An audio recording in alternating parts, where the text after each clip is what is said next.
Assalamualaikum warahmatullahi wabarakatuh. Shalom, salam sejahtera untuk kita semua. Om Swastiastu, Namo Buddhaya, salam kebajikan. Dulur Kemenak Jatim, kembali dalam acara Bincang Santai Kemenak Jatim bersama saya Valencia Elke.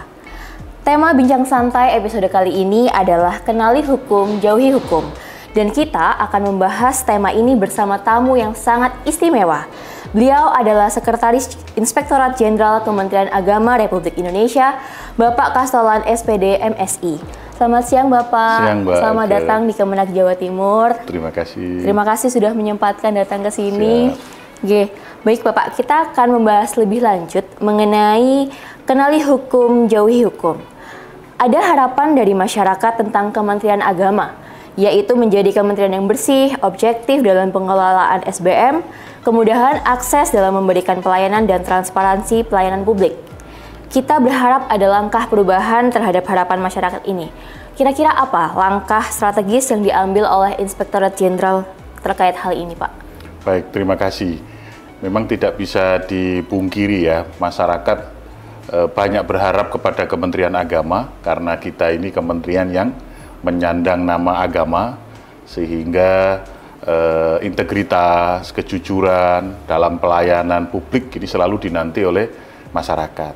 Inspektorat Jenderal sebagai aparat pengawas internalnya Menteri Agama tentu sudah memetakan di titik mana pelayanan kita yang dianggap oleh masyarakat masih jauh dari harapan. Kita sudah memitigasi paling tidak yang utama itu ada 2 layanan yang selama ini langsung berhadapan dengan masyarakat. Jadi yang pertama adalah layanan di KUA, kemudian yang kedua itu adalah layanan di madrasah. Nah, 2 inilah yang kemudian menjadi stressing kita dalam pemetaan resiko, baik oleh Inspektorat Jenderal secara mandiri, maupun kami bekerja sama juga dengan aparat penegak hukum. Bagaimana kami melakukan mitigasi risiko terhadap 2 layanan ini sehingga kedua layanan ini benar-benar menjadi potret layanan Kementerian Agama yang dinantikan oleh masyarakat sebagai layanan yang bersih, layanan publik yang prima, layanan yang mudah diakses, dan bebas dari pungutan liar. Baik, oke. Lalu terkait amanat Menteri Agama kepada Inspektorat Jenderal, terdapat 3 poin, yaitu perubahan yang nyata, upaya menjaga integritas dan moralitas, serta pengawasan yang dilakukan Itjen harus mencangkup seluruh jajaran. Mari berfokus kepada poin nomor 2, Bapak. Sebagai seorang ASN, terkadang dihadapkan dengan tantangan persoalan, baik persoalan yang menyangkut individu maupun terkait pekerjaan, yang dimana dituntut untuk penyelesaian secara tepat dan tidak menimbulkan konsekuensi hukum berkepanjangan.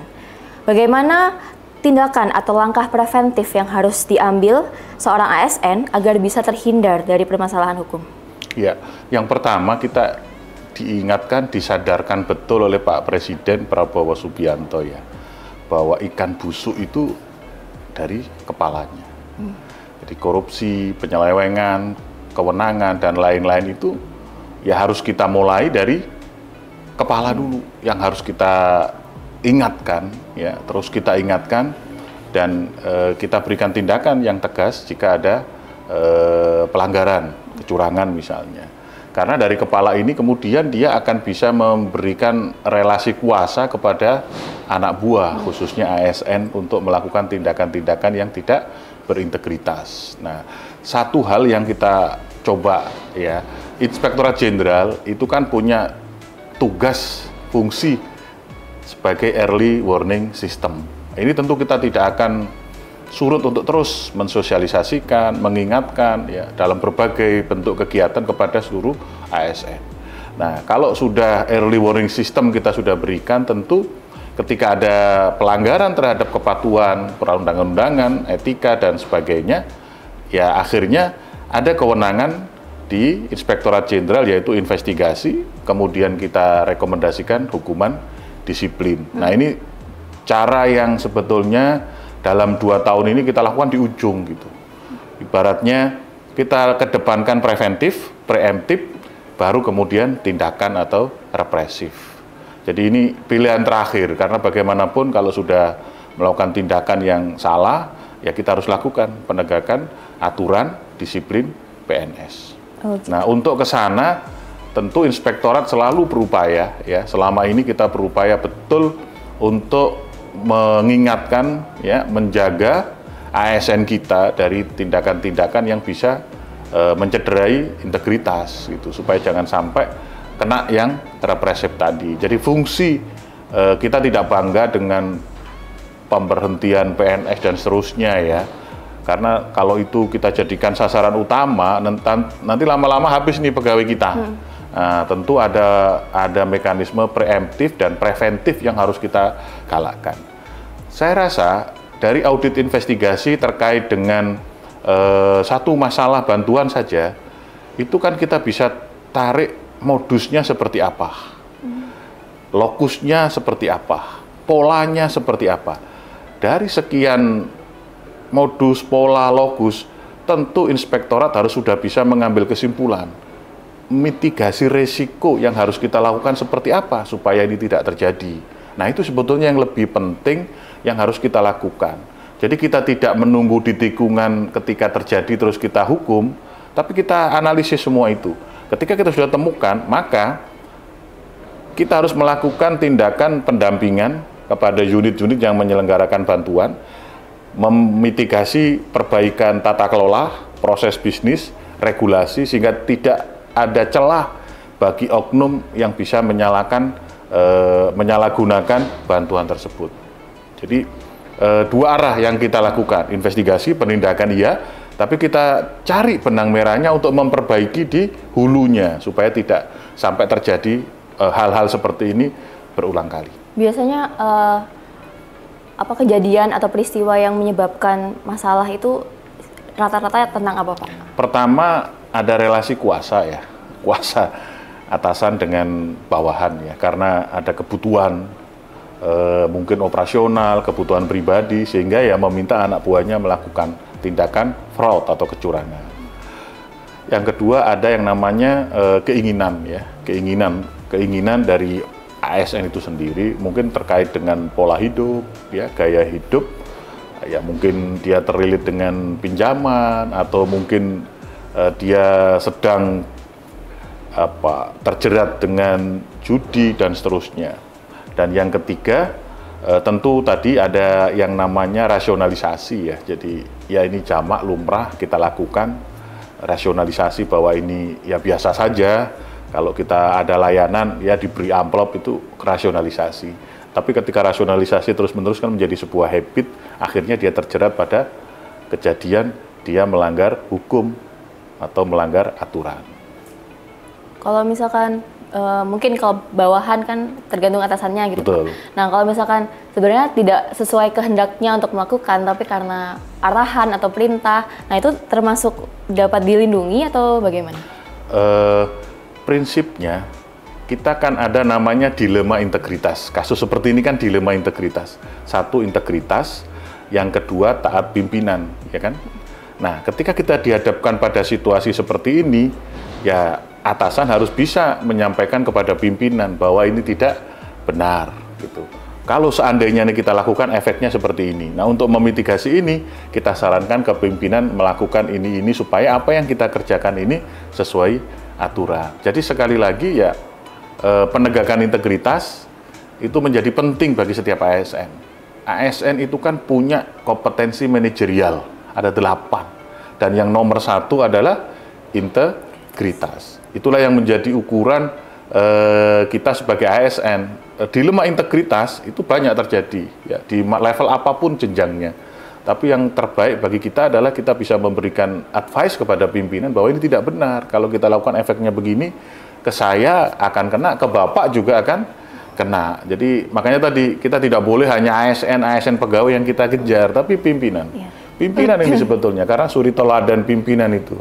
Nah, relasi kuasa inilah yang harus kita perhatikan supaya intervensi kita di inspektorat itu ya ke pimpinannya. Karena kalau ada masalah apa-apa, selama ini kan yang kita kejar anaknya, anak buahnya. Tapi pimpinannya kan nggak mungkin ini terjadi kalau tidak diketahui atau tidak diperintah.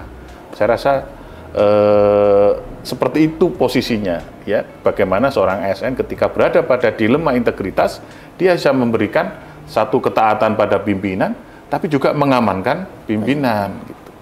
Lalu jika ada ASN yang sudah tersandung dalam permasalahan, apakah ASN tersebut itu berhak mendapat perlindungan hukum, Pak? Kalau dari aspek kami ya, di aspek kami di Inspektorat Jenderal memang ketika seseorang itu awalnya kan dia di pengaduan atau apa gitu ya, kita ada aturan memang kita harus melindungi orang yang mengadukan itu. Nah, kepada ASN tentu karena ini kasusnya pribadi bukan kasus istilahnya jabatan, ya tentu tidak bisa dia mendapat perlindungan hukum.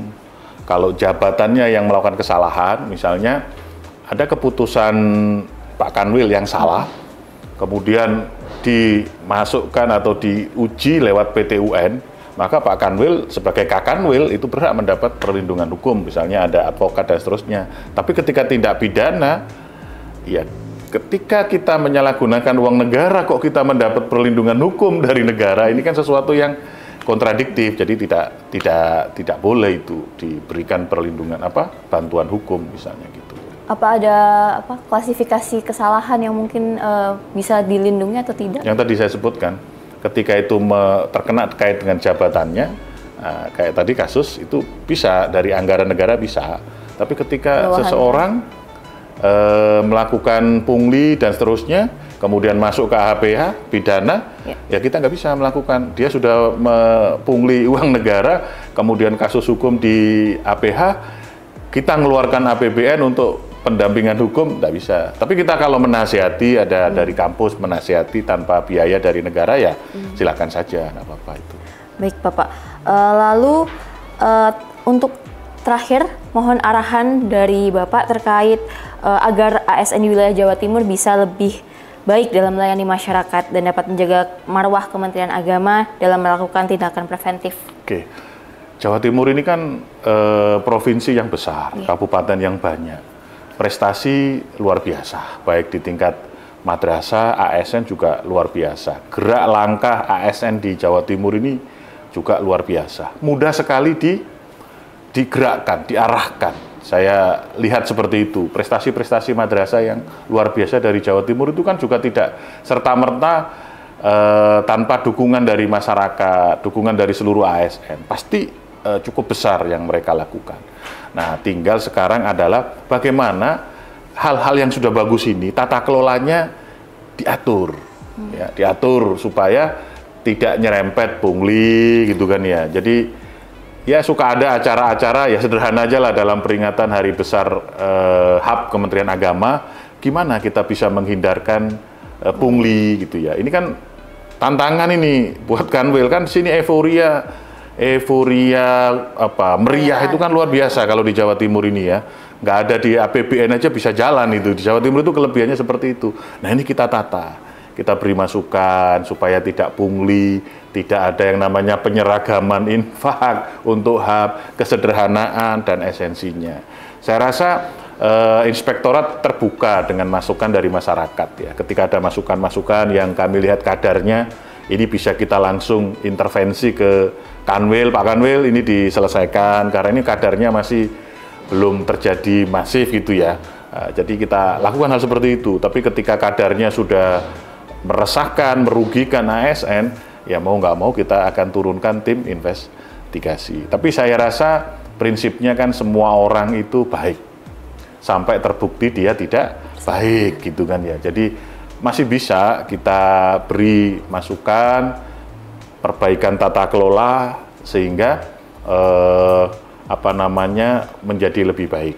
Contoh sederhana ya, setiap PPDB itu ada namanya seragam bagi siswa baru. Di aturan komite tidak boleh menjual seragam. Nah, gimana solusinya hal seperti ini? Maka madrasah ya harus memberi opsi kepada orang tua siswa baru, silakan model seragamnya seperti ini, kainnya modelnya begini, kalau mau simple beli di koperasi atau jahit di koperasi, jahit di luar boleh, loh nanti warna tertentu seragamnya kita sudah siapkan kain di koperasi, nama-nama bisa beli, bed apa bisa beli di koperasi, sehingga ada kebebasan dari orang tua. Koperasinya juga koperasi yang berbadan hukum gitu ya. Jadi kan sebetulnya intinya gimana caranya di awal tahun pelajaran baru siswa bisa memakai seragam. Jadi jangan dipaksakan harus setor sekian rupiah ke rekening komite, padahal peraturan Menteri Agamanya jelas, komite tidak boleh menjual seragam. Nah, ini kalau kita lakukan perbaikan tata kelola, kan yang penting ujungnya, prosesnya ini yang kita rubah sedikit, sehingga orang tua bisa memilih. Mungkin bagi orang tua yang sibuk atau apa, udahlah, saya beli di koperasi. Bagi yang ingin ini, saya beli kain di luar, saya jahitkan di luar, nanti logo kita sediakan di koperasi, kita beli. Saya rasa itu salah satu contoh bagaimana kita taat aturan, taat hukum, tapi ujungnya kita tidak dihukum gitu kira-kira. Jadi kita ngikutin PMA-nya tentang komite, tidak boleh jual seragam, kemudian oleh kepala diatur seperti ini, dan ketika masuk seperti ini oleh APH, oleh siapapun, oleh Itjen pun ini benar gitu, karena tidak ada pemaksaan. Orang tua bebas mau beli seragam di mana juga boleh, bahkan kalau perlu ini Pak tokonya kalau mau beli kain di sini supaya warna jenisnya sama, atau ya seragam yang umum boleh dimanapun, yang khusus misalnya batik khusus gitu ya, hari tertentu ya disiapkan di koperasi kainnya, kalau mau jahit sendiri di luar. Nah, semua perlengkapan, atribut dan lain-lain sudah disiapkan di koperasi, bisa beli satuan, bed atau logo-logo tertentu gitu. Nah, itu adalah salah satu cara gitu ya, yang kita ingin perbaiki, kita sampaikan kepada satker-satker di madrasah khususnya ya di Jawa Timur, supaya tidak melakukan yang nyerempet-nyerempet terhadap ketaatan terhadap peraturan perundang-undangan. Contoh yang kedua, di Jawa Timur sering ada lomba-lomba porseni ya. Dulu kalau ada porseni di tingkat kabupaten kota butuh biaya 50 juta, dibagi rata dengan jumlah siswa madrasah. Ketemu misalnya setiap siswa Rp3.000. Maka siswa madrasah swasta itu ngumpulin uang lewat KKM. Sebanyak siswanya, kalau siswanya 100 ya kali 300, 3.000 ya 300.000 dikirim ke KKM. Akhirnya terkumpullah uang itu. Ini kan menyalahi aturan, karena ibaratnya pungli semuanya. Nah, gimana kita keluar dari sini? Tujuan tercapai, tapi aturan tidak kita langgar. Ya, kan sederhana. Kalau ada lomba 5, madrasah ini ngirim lomba, 1 lomba, kita kan bisa menghitung biaya honornya wasit berapa, sewa lapangan berapa, konsumsi berapa, ketemu angka. Oh, kalau ikut lomba bulu tangkis harus daftar 300.000 untuk ini. Akhirnya kan biaya juga terpenuhi. Jadi madrasah hanya membiayai siswanya yang ikut lomba, bukan semua siswa ditarik walaupun itu dari anggaran BOS. Target anggaran terpenuhi, lomba dapat dilaksanakan, akuntabilitas tata kelola dapat kita lakukan. Nah, ini kan salah satu contoh. Kadang-kadang kita dulunya seperti ini, mudah ngumpulin uang lewat KKM, ya per siswa 3.000, mau ikut lomba, mau nggak ikut lomba, pokoknya 3.000. Nah, kalau sekarang kan nggak, yang lomba bayar pendaftaran 300.000 kan wajar-wajar saja. Tahu itu nanti juga digunakan untuk kebutuhan dia, ada honor juri, sewa lapangan, konsumsi, dan lain-lain. Serta berikutnya yang penting lagi, arahan Pak Menteri, meminimalisir euforia.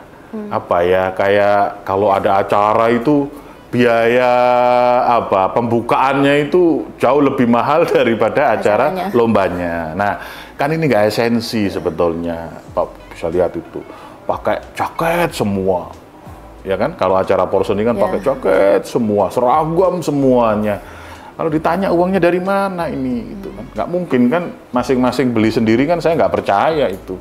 Nah, yang gitu-gitu diminimalisir, ya. Jadi sederhana tapi kembali ke esensi, ya. Kompetisi sains madrasah, intinya kan anak berlomba dalam sains. Mbok ya dikumpulin dalam satu alat, pengarahan sebentar langsung masuk ke ruangan-ruangan dia berlomba. Esensinya kan itu, bukan euforia. Wah, tamunya, suguhannya, ya Pokoknya euforianya banyak di depan gitu, tapi esensi prosesnya ini yang tidak kena. Nah, meminimalisir biaya inilah yang penting supaya madrasah tidak pusing juga nyari anggaran tadi itu. Nah, ini contoh-contoh, ada 3 contoh tadi yang saya rasa bisa menjadi praktek baik bagaimana kita mengenali aturan, mengenali hukum, kemudian kita lakukan perbaikan tata kelola, tidak menyiasati hukum ya. Kalau ini salah, kita cari dengan cara begini yang tidak salah, sehingga kita tidak dihukum. Kira-kira begitu. Win-win solution nah, ya, supaya tetap sekali. transparan, ya, tapi tetap akuntabel, menyenangkan ya. dua belah pihak gitu Iya, ya Pak, betul. tanpa melanggar hukum. Betul. Baik, terima kasih banyak Bapak, penjelasannya sangat bermanfaat. Semoga bisa diterapkan di seluruh satker yang ada di Jawa Timur dan berguna bagi seluruh ASN agar tetap menjaga integritasnya sebagai ASN. Baik dulur, demikian bincang santai kali ini, episode spesial bersama Sekretaris Inspektorat Jenderal Kementerian Agama Republik Indonesia. Saya Valencia Elka pamit undur diri. Wassalamualaikum warahmatullahi wabarakatuh. Shalom, Om Swastiastu, Namo Buddhaya, salam kebajikan.